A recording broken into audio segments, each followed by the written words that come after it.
जैसा कि आप देख रहे हैं, ये वर्ल्ड मैप है। हम इसके जरिए मैपिंग शुरू करेंगे और ये तब तक चलता रहेगा जब तक हम भारत के एक एक राज्यों को क्लियर नहीं कर लेंगे। लेकिन काफ़ी लंबा होगा, इसलिए कई भागों में बांटा जाएगा। सबसे पहले हम वर्ल्ड मैप को एक बार एट ए ग्लांस क्लियर कर लेते हैं। एक बार सरसरी निगाह से आपको दिखा लेता हूं। इसके बाद हम एक एक महाद्वीप का लेकर के नंबर वाइज क्लियर करेंगे। और अभी जो ये वर्ल्ड मैप देख रहे हैं, इसमें पहले महाद्वीपों को देख लेते हैं। जैसा कि आप जानते हैं 7 महाद्वीप हैं हमारे, जिसमें कि सबसे बड़ा महाद्वीप एशिया है। एक बार इसको मैं घेर करके बल्कि आपको दिखा दे रहा हूं। ये हिंद महासागर से शुरू होते हुए आप देख रहे हैं कि ये लाल सागर है। लाल सागर से होते हुए भूमध्य सागर में प्रवेश करेंगे। टर्की का कुछ भाग यूरोप में है, लेकिन एशिया का देश है। इस तरह से आप आते हैं कैस्पियन सागर और काला सागर होते हुए, और इस तरह से रूस का भी एक अच्छा खासा क्षेत्रफल लेते हुए फिर आप ऊपर से यहां से होते हुए प्रशांत महासागर के देशों को भी कुछ क्लियर करते हुए, और ये जो आप हिस्सा देख रहे हैं दक्षिण पूर्व एशिया से होते हुए, ये सारा भाग जो है एशिया का है। इसको हम बाद में क्लियर करते हैं, लेकिन इसको सबसे बड़ा महाद्वीप है दुनिया का, इसलिए नंबर 1 मैं घेर दे रहा हूं। तो ये सबसे बड़ा महाद्वीप हो गया, क्षेत्रफल में भी है, जनसंख्या में भी है। दूसरे नंबर का जो सबसे बड़ा महाद्वीप है उसको देख रहे हैं आप, ये अफ्रीका है। दूसरे नंबर का सबसे बड़ा महाद्वीप है। इसको भी आप देख सकते हैं। इसके ऊपर ये भूमध्य महासागर है। भूमध्य महासागर से होते हुए इस तरह से देख रहे हैं आप, और ये अटलांटिक महासागर और नीचे से और जाएगा ये, और इससे होते हुए ये जो आप देख रहे हैं मेडागास्कर आदि लेते हुए, ये अफ्रीका है। दुनिया का दूसरा सबसे बड़ा महाद्वीप है, जनसंख्या में भी और क्षेत्रफल में भी। इस बात पर भी आप ध्यान देते जाएंगे शुरू से ही। आप तीसरे नंबर का आप देखिए, आप तीसरे नंबर का जो सबसे बड़ा महाद्वीप है ये उत्तरी अमेरिका है। इसको भी आप एक बार क्लियर कर दे रहा हूं।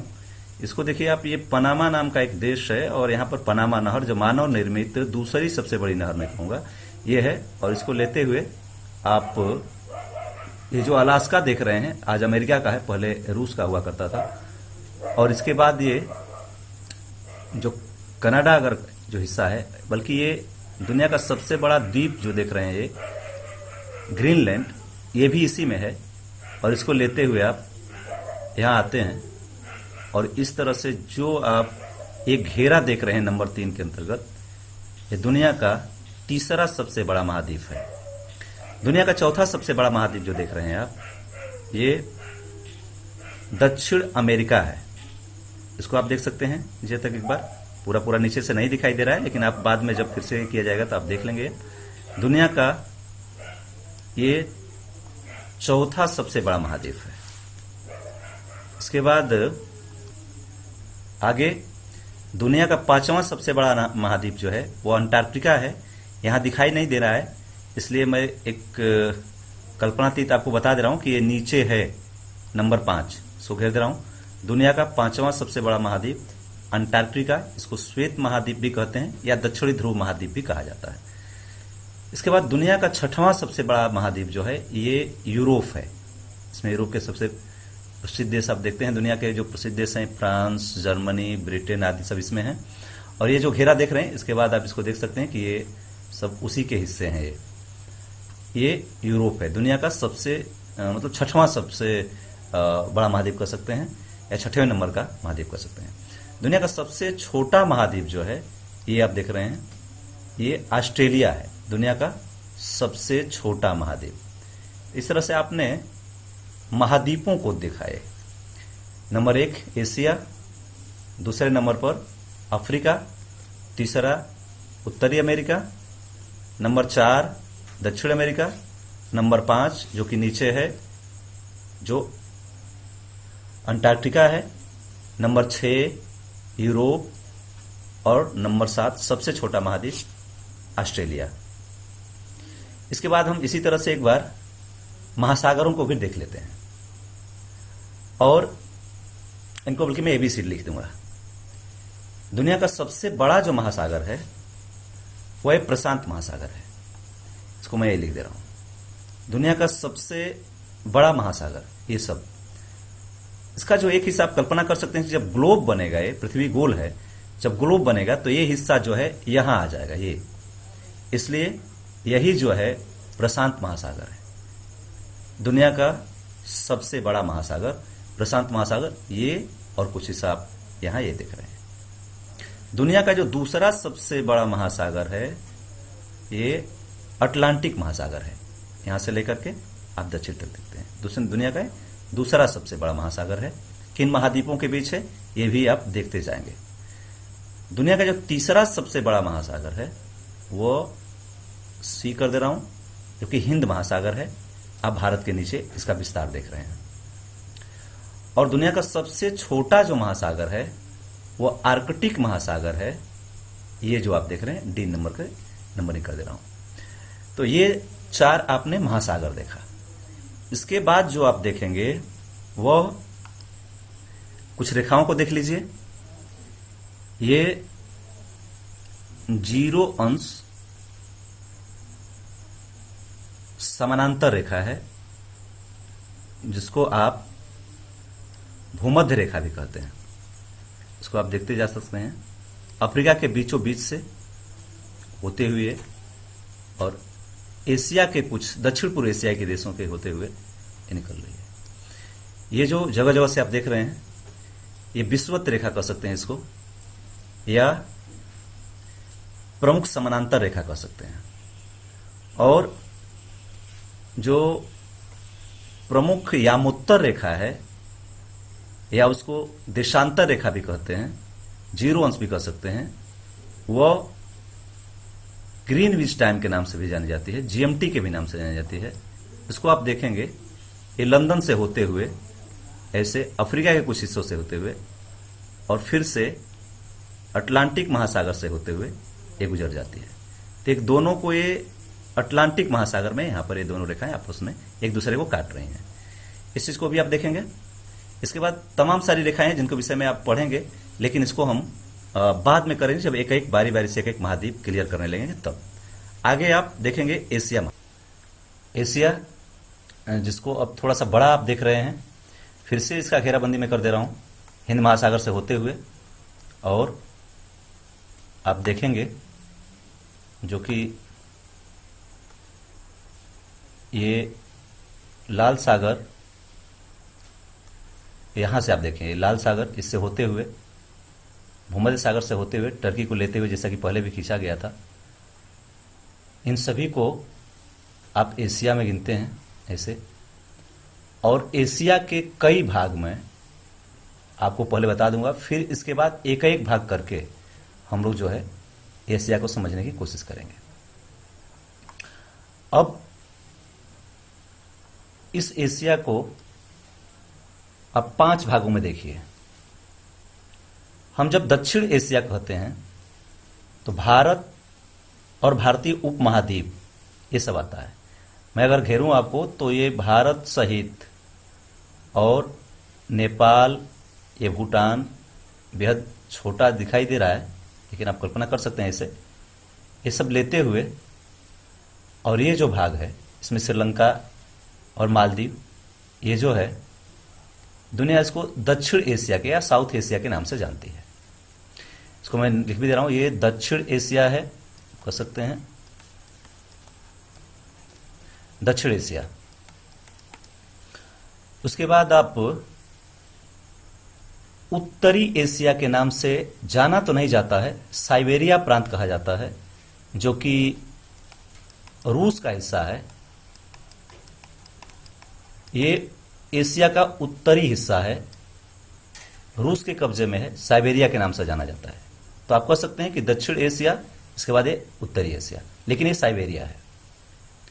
इसके बाद आप पूर्वी एशिया की बात करेंगे तो जो बाकी ये देख रहे हैं जापान सहित, ये सब भी इसमें ले लीजिए आप, और चाइना, मंगोलिया, ये सब करते हुए, और यहां से आप ऐसे फिर से आ जाइए और फिर से ये जो हिस्सा आप देखेंगे इसको आप पूर्वी हिस्सा कह लीजिए। ये पूर्वी एशिया, और दक्षिण एशिया, साइबेरिया, पूर्वी एशिया।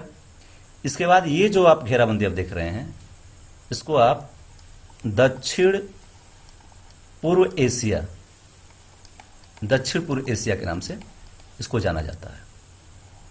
एक एक देश मैं इसमें क्लियर कर दूंगा, पहले आप देख लीजिए। इसके बाद जो हिस्सा बच रहा है, ये जो देख रहे हैं कजाकिस्तान और कई इसमें जिनके अंत में, देशों के नाम के अंत में तान शब्द लगा हुआ है, ये सब मध्य एशिया के देश कहलाते हैं। इनको आप कह सकते हैं ये सभी जो हैं मध्य एशिया के देश हो गए। यहां से आप घेर लीजिए। आप इसमें कई सारे देश हैं, ये मध्य एशिया के नाम से जाना जाता है। इसके बाद आप ये जो घेरा देख रहे हैं, इसको आप पश्चिम एशिया भी कहते हैं, अरब कंट्रीज भी कहा जाता है। दुनिया इसको मिडिल ईस्ट के नाम से जानी जाती है। दुनिया में इन सभी को मिडिल ईस्ट कहा जाता है, जबकि हम इसको पश्चिम एशिया के नाम से भी जानते हैं। अरब कंट्रीज भी कहा जाता है, लेकिन अरब कंट्रीज जब कहा जाता है तो उसमें मिस्र का भी हिस्सा ले लिया जाता है, जिसको कि एशिया यूरोप का जंक्शन भी कहा जाता है। लेकिन ये जो अभी आपने देखा है, ये एशिया के कुछ भाग थे। कुछ देशों को इसमें कर दे रहा हूं। साइबेरिया जैसा कि आपने देख लिया, ये रूस का हिस्सा था। इसके बाद पूरी एशिया के देशों में आपने देखा कि जापान, कोरियाई प्रायद्वीप है, जिसमें कि दक्षिण कोरिया और उत्तर कोरिया। इसके बाद मंगोलिया, ये जो देख रहे हैं ये चीन, ये पूर्वी एशिया के हिस्से हो गए। दक्षिण एशिया के हिस्सों में आप देख ही लिए थे, भारत मुख्य है, श्रीलंका है, मालदीव है, इधर ये देख रहे हैं भूटान, नेपाल, पाकिस्तान, ये सब लेकर के दक्षिण एशिया के नाम से जाना जाता है। इसके बाद दक्षिण पूर्वी एशिया के देशों में आपने देखा म्यांमार है, इंडोनेशिया, मलेशिया, थाईलैंड, सिंगापुर, ये सब जो देख रहे हैं, ये सब जो है दक्षिण पूर्व एशिया के नाम से जाना जाता है। इसके बाद आप जब पश्चिम एशिया या दुनिया जिसको कि मिडिल ईस्ट के नाम से जानती है, उसमें आप ओमान, यमन, सऊदी अरब, छोटे छोटे यहाँ से जो देश हैं जो बहुत प्रमुख है, जैसे कि यूएई आदि। इसके बाद टर्की भी इसमें है, इराक है, ईरान है, और यहाँ कुछ कंट्रीज हैं जिसको कि आप बहुत विधिवत पढ़ना पड़ेगा आपको ना, जॉर्डन है, इजराइल है, इन सभी को। ये एट ए ग्लांस आपने एशिया के विभाजन को देखा। अब मैं एशिया के एक एक विभाजन को पढ़ाऊंगा, जिससे कि अगर मैं एक भाग को लूंगा तो मुझे जहां तक उम्मीद है कि आप ये समझ जाएंगे कि मैं कहां से उस भाग को उठाया हूं। इसलिए आप आगे एशिया के एक एक हिस्से को देखते चलिए आप। तो ये जो देख रहे हैं दक्षिण एशिया, बल्कि फिर से एक बार इसको घेर दे रहा हूं, एक एक करके आप समझते जाइए। ये दक्षिण एशियाई कंट्रीज हैं, ये मालदीव लेते हुए, भारत को घेरते हुए में पाकिस्तान, और फिर से भारत, नेपाल आप देख रहे हैं, भूटान, ये भारत का हिस्सा है, ऐसे होते हुए इसमें एक बांग्लादेश आप देख रहे हैं। ये जो आप देख रहे हैं, बल्कि यहां से आप इसको भी इसमें ले लीजिए, क्योंकि ये भारत का हिस्सा है, अंडमान निकोबार। ये दक्षिण एशियाई देश हैं। इसमें भारतीय उपमहाद्वीप भी कहा जाता है, लेकिन भारतीय उपमहाद्वीप आप कहते हैं तो भारत, पाकिस्तान, बांग्लादेश, नेपाल और भूटान, सिर्फ इन्हीं को, इन सभी को नहीं कहेंगे आप।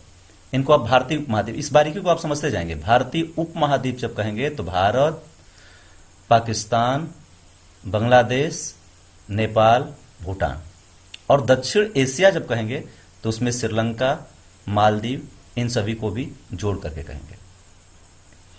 ये हम जब भारत को पढ़ेंगे तो उसके पड़ोसी देश पढ़ेंगे, उसमें भी इसकी हम विस्तृत चर्चा करेंगे। लेकिन इतना आप समझ जाइए कि ये देश हैं, और एक बार फिर से इसको थोड़ा सा भारत के जो सराउंडिंग कंट्रीज हैं, चारों तरफ जो देश हैं, उसके विषय में आप देख लेते हैं। भारत, जिसका कि जम्मू कश्मीर यहाँ देख रहे हैं, इसका नक्शा अलग से दिखाया जाएगा, क्योंकि ये बदला हुआ नक्शा है, नया नक्शा है, आर्टिकल 370 को रिमूव करने के बाद का। भारत एक, पाकिस्तान जो कि भारत से ही 47 में अलग हुआ। इसके बाद दूसरा, ये तीसरा जो आप देख रहे हैं बांग्लादेश, जो कि 71 में पाकिस्तान से आप कहेंगे कि अलग हुआ। इसके बाद ये नेपाल को कर दे रहा हूं, ये भूटान, इसके बाद ये श्रीलंका, और ये मालदीव। ये जो कंट्री हैं ये दक्षिण एशियाई देश हैं। इनको ऑब्जर्व करते जाएंगे आप अपने दिमाग में, अवलोकन करते जाएंगे भारत के किस हिस्से में ये हैं। जहां तक एक एक चीज बताने की बात है, हम बाद में इसकी चर्चा कर लेंगे, इसलिए कि भारत हमें पढ़ना ही है ठीक से, तो उस समय। इसके बाद मैं एशिया के दूसरे पार्ट को लेता हूं, जहां तक ये जो आप देख रहे हैं इसको हम दक्षिण पूर्व एशिया कहते हैं। फिर से इसका एक बार घेराबंदी कर दे रहा हूं, जिसको आप ठीक से समझ जाएं। ये जो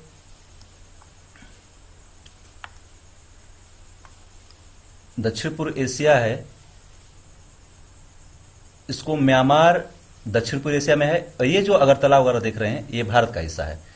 जो आप पूर्वोत्तर कहते हैं, जिसमें कि 8 राज्य हैं, 7 सिस्टर्स, और उसके बाद एक सिक्किम, उसके बाद म्यांमार के बाद ये सब जो देश हैं, सबको मैं एक बार पहले घेराबंदी कर ले रहा हूं, जिससे कि आप फिर समझ जाएंगे। इन सभी को लेते हुए, और ये जो है ये हिस्सा आज जो देख रहे हैं दक्षिण पूर्व एशिया के नाम से जाना जाता है। एक एक देश को थोड़ा सा चर्चा कर लेते हैं, फिर कभी जल संधि वगैरह कुछ भी पढ़ना होगा तो हम इस पर आएंगे, लेकिन एक एक देश को देखते हैं। म्यांमार आपका पड़ोसी देश है, सबसे पूरब में 4 राज्यों से ये लगा है, आपके 4 राज्यों से लगा है ये, जिसमें कि अरुणाचल प्रदेश, नागालैंड, मिजोरम और मणिपुर। इन 4 राज्यों से, ये 4 राज्य आपके यहां पर हैं, इनसे लगा हुआ है ये। आप जो मामला देखते हैं रोहिंग्या मुसलमानों का मामला, वो यहीं का है। मुख्य रूप से ये मान्यता देता नहीं है, 2म दर्जे का नागरिक समझता है, और इसलिए, और एक बात और है कि उसमें जो कहा जाता है रोहिंग्या शब्द, उसमें सिर्फ मुस्लिम बंधु ही नहीं बल्कि उसमें हिंदू भी हैं, और कोई एक ठिकाना न होने के चलते एक जगह का, जब म्यांमार भी मान्यता नहीं देता है, जिसमें ज्यादातर से आबादी रहती है, उनको ये समस्या है। कुछ कभी बांग्लादेश में भग के जाते हैं, कभी भारत में भग के आते हैं, लेकिन ये मानना पड़ेगा कि उनके पास समस्या है, और इसीलिए है कि कोई भी देश उनको पूर्णतः मान्यता नहीं देता है। म्यांमार के विषय में और कुछ जानते हैं। इरावदी नदी म्यांमार की सबसे प्रमुख नदी है, इसको कि देख रहे हैं आप, फिर नदी पढ़ेंगे तो उसमें भी आप पढ़ लेंगे। वर्तमान राजधानी ने पी ताव भी कहते हैं, ने पाई तेव भी लोग कहते हैं, क्योंकि इससे पहले आप जानते हैं ये राजधानी हुआ करती थी रंगून, यांगून भी कहते हैं, या रंगून भी हम कहा करते थे, इसकी राजधानी है। तो एक प्रमुख देश जो आपका पड़ोसी है और कहां पर है, इसको पहले आप ठीक से कर लीजिए। इसके बाद आप आते हैं, जबकि इसका हिस्सा आप इधर तक देखते हैं, ये भी देख लेंगे कि म्यांमार का हिस्सा जो है, एक एक चीज बारीकी से देखते जाए, यहां तक है, ये जो है इसी का हिस्सा है। इसके बाद थाईलैंड, जैसा कि आप जानते हैं रबड़ के उत्पादन में नंबर 1 है, धान का बहुत बड़ा निर्यातक देश है, और इसकी राजधानी बैंकॉक है। यहां एक और देश आप देख रहे हैं जो लाओस, ये दक्षिण पूर्व एशिया का एकमात्र ऐसा देश है जो चारों तरफ से भूबद्ध है।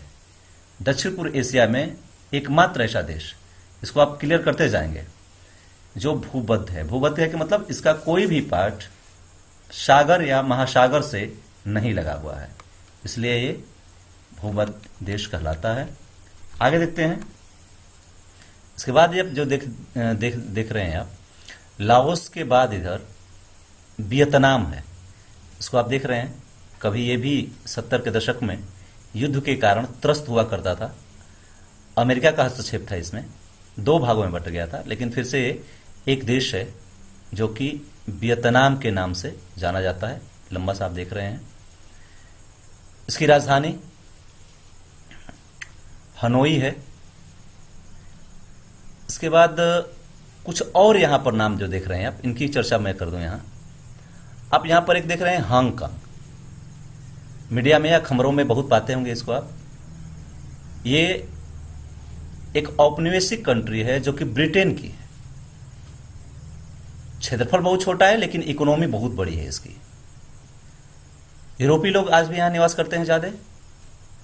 ये जो मामला देख रहे हैं अभी आप चाइना के साथ, जिसमें कि संप्रभुता अभी भी चाइना के पास है, जो 98 में मुझे जहां तक याद है 98 में ये चाइना को सौंप दिया गया था ब्रिटेन के द्वारा, क्योंकि बड़ी मुश्किल बात थी कि यहां वो रख पाता।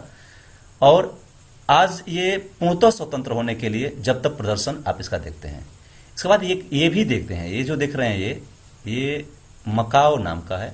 ये भी एक उसी तरह का, लेकिन ये पुर्तगालियों की बस्ती हुआ करती थी। ये दो बारीक चीज यहां पर समझ है। ये किसकी बस्ती हुआ करती थी? ये ब्रिटेन का उपनिवेश था, ये जो देख रहे हैं हांगकांग, और ये इंडोनेशिया का उपनिवेश था। आज दोनों एक तरह से संप्रभुता की जहां तक बात है, ये दोनों चीन के ही पास हैं। आगे आप कुछ और देशों को इसमें देखेंगे आप, जैसे यहां पर एक देख रहे हैं कंबोडिया। यहां पर जब आप प्राचीन या प्राचीन मध्य इतिहास में जाते हैं तो ये पाते हैं कि यहां पर कुछ भारतीय राज्यों का, जिसमें कि दक्षिण भारत के जो चेर चोल पांड्य थे, उसमें से जो चोल साम्राज्य था उसका यहां असर देखा गया था। तो आज भी यहां पर भारत के कुछ जो बहुत सारी संस्कृति है उसका असर देखा जाता है। ये आप देख रहे हैं कंबोडिया। इस तरह से आपने अभी क्या देखा? म्यांमार, थाईलैंड, लाओस, वियतनाम, ये जो हांगकांग और मकाओ, इन सभी को आपने देखा। इस पार्ट्स के बाद आप यहां पर देखते हैं फिलीपींस। यहां ताइवान भी है, उसे एशियाई टाइगर कहे जाते हैं 6 कंट्रीज को, उसमें भी आता है। यहां फिलीपींस देख रहे हैं, एक द्वीपीय देश है। इसके विषय में कुछ और भी आता है कि जैसे जो चैलेंजर गर्थ है उस किसके पास है? तो ये फिलीपींस के पास है। फिलीपींस के बाद आप जो दक्षिण पूर्व एशिया का क्षेत्रफल में सबसे बड़ा देश है, और बल्कि दुनिया का सबसे बड़ा द्वीपीय देश है, उसको आप देख रहे हैं। यह है इंडोनेशिया। इंडोनेशिया दुनिया का सबसे बड़ा द्वीपीय देश है। ये उसकी एक सुमात्रा है। इसके बाद ये बोर्नियो। इसके बाद यहां पर जावा देखेंगे आप, जो नीचे होगा थोड़ा सा, ये नहीं देख पा रहे हैं। कुछ इसका पापुआ न्यू गिनी में भी हिस्सा है। जो एक कलर में देख रहे हैं ये इंडोनेशिया का हिस्सा है। इंडोनेशिया ने भी अपनी राजधानी बदल करके बोर्नियो द्वीप पर कर लिया है, जो कि अभी इससे पहले जावा द्वीप पर जो जकार्ता है वो राजधानी हुआ करती थी।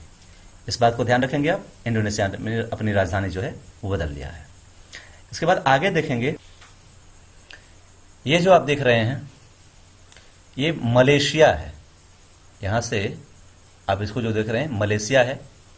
राजधानी कुआलालंपुर है। खेलों में हॉकी के लिए जाना जाता है Kuala Lumpur. Azlan Shah hockey tournament आप देखते हैं। और भी कई सारे सब्जेक्ट हैं। लेकिन इसके बाद एक और देश से आप देख रहे हैं सिंगापुर। ये दुनिया का सबसे परसेंटेज में सबसे ज्यादा शहरी कंट्री है, दुनिया का सबसे ज्यादा।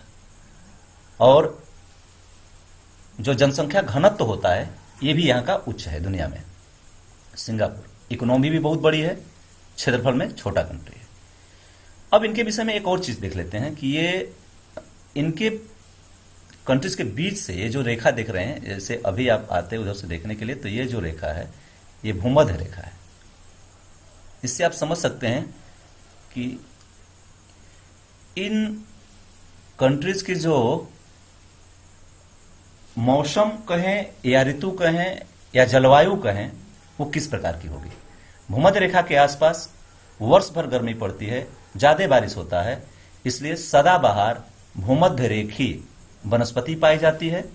और चावल, रबड़, इन सभी फसलों के लिए यह क्षेत्र दुनिया में जाना जाता है, दुनिया में बहुत ही प्रसिद्ध है।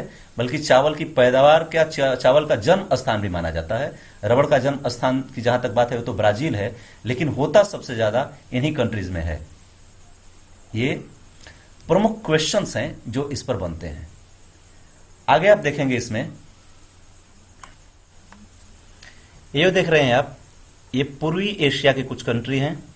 इनको एक बार घेर दे रहा हूं, ताइवान से लेकर के आप जापान, और फिर इधर आप देख रहे हैं चीन का हिस्सा या मंगोलिया का हिस्सा, ये सब लेते हुए, और फिर से चीन एक सीधे तौर पर आप देख रहे हैं। ये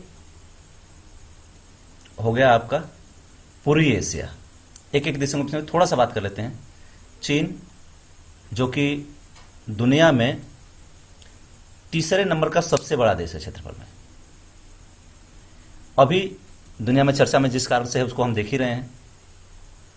और जो इसके प्रांत हैं उसको भी आप पॉज करके एक बार पॉज बटन दबा करके ठीक से देख सकते हैं, जहां की जैसे ये देख रहे हैं वुहान प्रांत।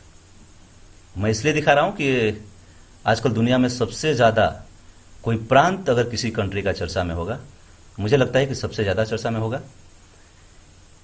चीन, जिसकी राजधानी बीजिंग है, इसको आप देख सकते हैं। और इसके ऊपर मंगोलिया आप देख सकते हैं, उलान बटोर इसकी राजधानी है। आप दिमाग में बैठाते जाएंगे कौन सी कंट्री कहाँ है, क्योंकि इतने कंट्रीज आपको 200 के आसपास के देश आपको देखने हैं पूरे दुनिया में। इसलिए आप जब सरसरी निगाह से न देख करके जब आप बहुत ही ध्यानपूर्वक उसको आत्मसात करते जाते हैं तो मुझे लगता है कि वो ज़्यादा अच्छा रहता है। मंगोलिया राजधानी उलान बटोर। इसके बाद यहाँ आते हैं आप, इसमें आप 3 बहुत ही प्रसिद्ध देशों को देखते हैं। ये है आपका जापान, ये पूर्व का ब्रिटेन कहा जाता है, क्योंकि आप देखेंगे ब्रिटेन को तो कुछ उसी तरह का द्वीपीय कंट्री है, ये भी उसी तरह से द्वीपीय कंट्री है। इसके 4-5 बड़े द्वीप हैं, जिसमें कि आप देख सकते हैं ये होक्काइडो है, होन्शु है, क्यूशु है। ये 3 तो बहुत महत्वपूर्ण द्वीप हैं इसके। ये सबसे बड़ा हालांकि होन्शु द्वीप है, इसी पर इसकी राजधानी टोक्यो है। इन सभी चीजों को आप देखते जाएंगे। सबसे बड़ा जापान का ये पूछता है कौन सा द्वीप है, होन्शु, राजधानी टोक्यो होन्शु द्वीप पर है। इसके बाद यहाँ 2 और द्वीप दिख रहे हैं, जैसे कि एक शिकोकू भी द्वीप है, लेकिन सबसे प्रसिद्ध होन्शु, ये होक्काइडो, ये सब द्वीप इसके हैं। 4 द्वीप बहुत महत्वपूर्ण है, इन 4 द्वीपों को जरूर देखेंगे। इसके बाद बहुत ही चर्चित रहने वाली 2 और कंट्री देखिए आप, खासतौर से उत्तर कोरिया आप देख रहे हैं। देखिए इन दोनों को मिला करके कोरियाई प्रायद्वीप कहते हैं, या इनको आप लैंड ऑफ मॉर्निंग काम भी कहते हैं, सुबह की शांति की भूमि।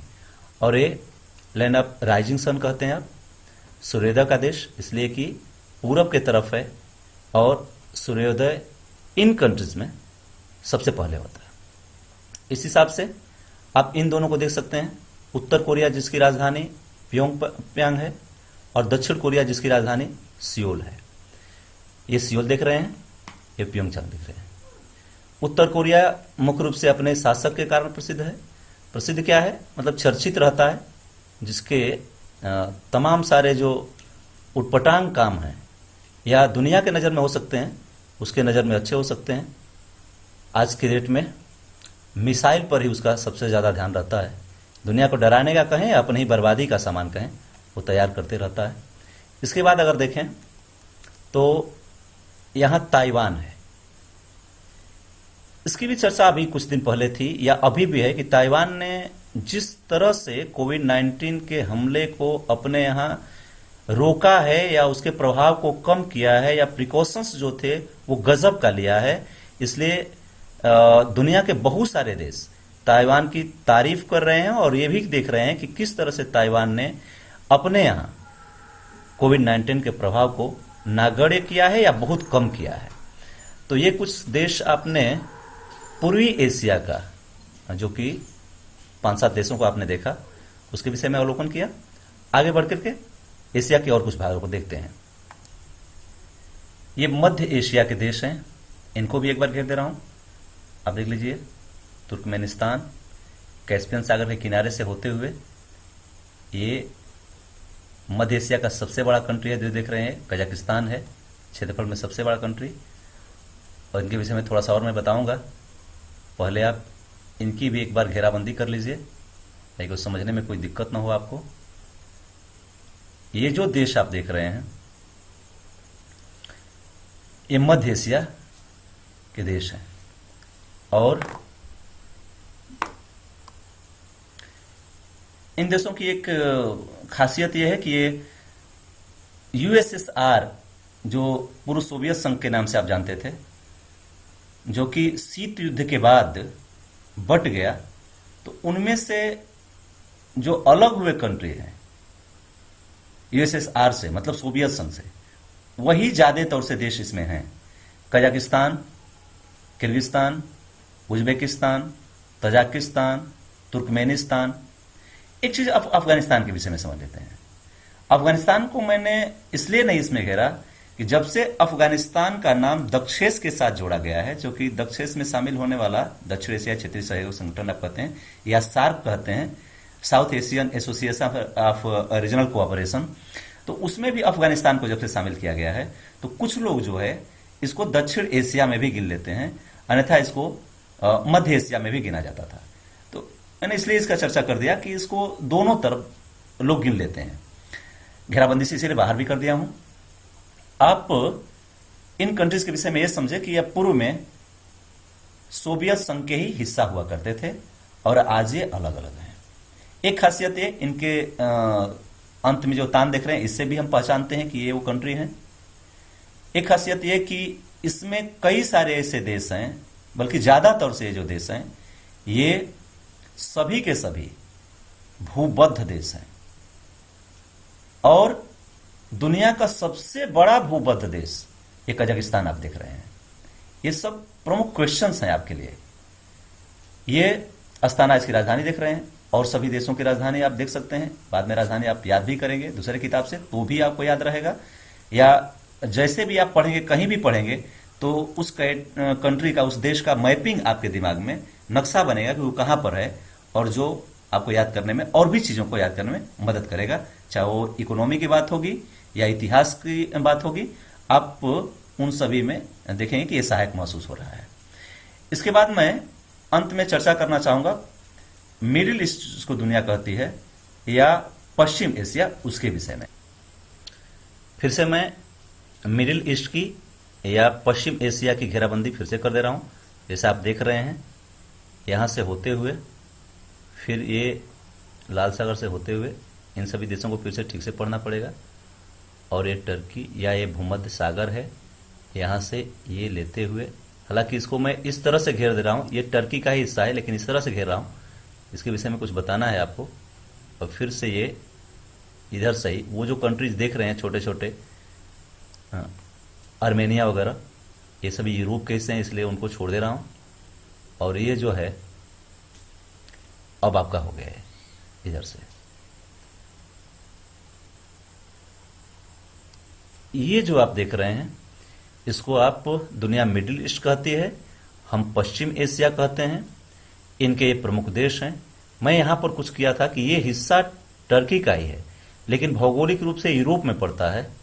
आप इसको ऐसे समझ सकते हैं, भौगोलिक रूप से यूरोप में पड़ता है, इसलिए ऐसा कहा जाता है कि टर्की का कुछ हिस्सा यूरोप में पड़ता है, लेकिन टर्की जो है देश एशिया का माना जाता है। इसकी राजधानी आप देख रहे हैं। और इन देशों को भी थोड़ा सा एक बार चर्चा कर लेते हैं। एक तरफ से ये भारत के बाद आप समुद्री जो दूरी है इसको देख रहे हैं। ओमान एक करीबी कंट्री है। एक तरफ से फिर से आप पाएंगे जब, तो इन सभी की चर्चा करेंगे, जैसे ओमान की खाड़ी हो गई, या दुबई हो गया, यहाँ पर एक बारी का भी फारस की खाड़ी हो गई, गल्फ कंट्रीज इनको कहते हैं। यहाँ पर जो आप ये देश देख रहे हैं, ये एनर्जी के मामले में दुनिया में सबसे रिच हैं। इनको आप पावर पॉइंट कहते हैं, दुनिया का पावर सेंटर कहते हैं एनर्जी के मामले में। इनमें आप देख सकते हैं ये कुछ जो देश हैं, ये कितना महत्वपूर्ण होंगे जब इसी में आप दुबई जो कि देख रहे हैं, यूएई की राजधानी है अबू धाबी देख रहे हैं, दोहा या कतर आप देख रहे हैं, ये बहरीन है, कुवैत है, सऊदी अरब देखते हैं। तो ये जो आप पश्चिम एशिया के नाम से जानते हैं, इनमें एनर्जी के मामले में दुनिया का सेंटर है। इसको देखें आप, एक कंट्रीज को यहां करके देख लीजिए आप। ओमान जो कि अरब सागर से, जिसे आप एक तरफ से हैं, दूसरी तरफ ओमान है। इधर आप पाकिस्तान को देखते हैं, कुछ हिस्सा आप ईरान का भी देख लेते हैं, यहां पर है। और यहां पर जो आप देखते हैं, जो कैस्पियन सागर है, उसके एक तरफ ईरान भी है। और यूरोपीय देश कुछ हैं और मिडिल ईस्ट के भी देश हैं। तो पूछता है कि कैस्पियन सागर के आसपास के देश बताइए, फिर बाद में चर्चा इस पर होती रहेगी। ओमान, ओमान के बाद यमन आप देख रहे हैं यहाँ, इसकी राजधानी साना है देख रहे हैं आप, और ओमान की राजधानी मस्कट आप देख रहे हैं। इसके बाद आप यहाँ आते हैं तो फिर से आप ये बाब अल मंडाव कहते हैं, आंसुओं का प्रवेश द्वार कहते हैं इसको आप। एक तरफ यमन और दूसरी तरफ आप अफ्रीका को देख रहे हैं। इसके बीच से होकर आप गुजरते हैं तो लाल सागर में प्रवेश करते हैं। बाब अल मंडाव या आंसुओं का प्रवेश द्वार कहते हैं। इसके बाद यहाँ आप सऊदी अरब देख रहे हैं, जो क्षेत्रफल में सबसे बड़ा कंट्री है इधर मिडिल ईस्ट का। और यहाँ पर कुछ और चीज़ें देख सकते हैं, मक्का देख सकते हैं आप, मदीना देख सकते हैं आप। और सबसे ज़्यादा तेल का निर्यातक देश भी है, जो खनिज तेल जहाँ तक बात है। ऊपर आप देखते हैं इराक, राजधानी बगदाद। बाद में जो कि अमेरिकी खाड़ी युद्ध के बाद इसका बदलाव हुआ, लेकिन सद्दाम हुसैन के चलते ये अमेरिका से हमेशा मतलब लड़ाई लेता रहा। बाद में सद्दाम हुसैन के अंत के बाद एक तरह से अमेरिका समर्थित सरकार यहां पर है। लेकिन ईरान के बाद इराक, इसके बाद ये जो कंट्री आप देख रहे हैं सीरिया है, राजधानी दमिश्क है। दुनिया की लगातार बसी हुई सबसे पुरानी सिटी इसको कहा जाता है दुनिया में।